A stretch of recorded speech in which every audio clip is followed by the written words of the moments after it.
और थोड़ी ही देर में, चंद मिनटों में वोटिंग भी शुरू हो जाएगी, क्योंकि 7 बजे से वोटिंग की प्रक्रिया शुरू होनी है और 613 प्रत्याशियों की किस्मत का आज फैसला होना है। तो शाम 6 बजे तक वोट डाले जाएंगे और योगी सरकार के कई मंत्री हैं जिनकी साख भी दांव पर है। और आज कौन कौन से जिले हैं जहां पर वोटिंग होनी है, यह भी हम आपको बता देते हैं। आजमगढ़, वाराणसी, मऊ, जौनपुर, गाजीपुर, चंदौली, मिर्जापुर, भदोही और सोनभद्र में मतदान होना है। 2 करोड़ 6 लाख मतदाता वोट डालेंगे आज। ये 2 करोड़ 6 लाख मतदाता किस्मत तय करेंगे 613 उम्मीदवारों की। तो यूपी में 7वें चरण का आज फाइनल राउंड है, आज आखिरी मतदान का दिन है और ऐसे में ये राउंड बहुत कुछ तय करता है। तो देखिए, मतदान की शुरुआत हो चुकी है। 9 जिलों की 54 सीटों पर वोटिंग की प्रक्रिया शुरू हो चुकी है और अभी से लेकर शाम 6 बजे तक का ये वक्त आपके पास रहेगा। लेकिन उससे पहले प्राइम न्यूज पर आपको हर अपडेट मिलेगी, हर जिले की अपडेट आपको प्राइम न्यूज पर मिलेगी। हर एक विधानसभा क्षेत्र में हमारे रिपोर्टर पहुंचेंगे ताकि आप तक सटीक अपडेट पहुंच सके। तो सबसे पहले आप हर जिले की अपडेट प्राइम न्यूज पर देख पाएंगे। 9 जिलों की 54 सीटों पर आज वोटिंग होनी है और योगी सरकार के 7 मंत्री चुनाव लड़ रहे हैं। आजमगढ़, वाराणसी, मऊ, जौनपुर, गाजीपुर में वोटिंग शुरू हो चुकी है।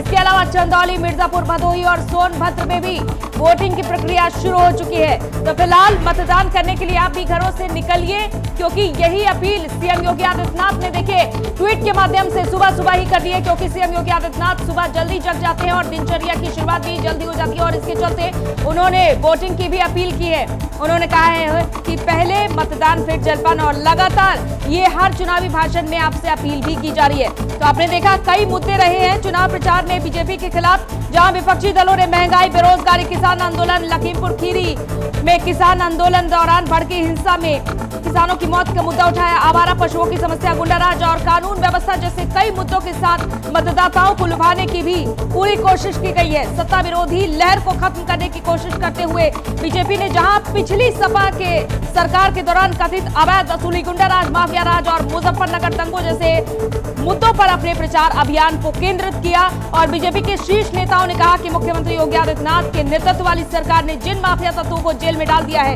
वो सपा की सरकार बनने पर जेल से बाहर हो जाएंगे। तो आपने ये तमाम मुद्दे भी उठते देखे हैं। देखिए, 6 चरणों की मतदान होने के बाद अब आज अंतिम चरण की बारी है। ये फाइनल राउंड बहुत ही कुछ तय करने वाला है। तमाम जानकारों का यही मानना होता है कि जो 6वां और 7वां राउंड है, यानी कि पूर्वांचल जिले को जो साधता है पूरी तरीके से, वो बहुत ही ज्यादा महत्वपूर्ण होता है। और इस फाइनल राउंड में जो महत्वपूर्ण जिले हैं उसमें है आजमगढ़ और वाराणसी, इसके अलावा मिर्जापुर और जौनपुर। जहां देखिए, आजमगढ़ में मात्र 1 सीट बीजेपी ने जीती थी। मोदी लहर और बीजेपी लहर के बावजूद ये देखा गया था कि मात्र 1 सीट पर कब्जा ही जमा पाई थी।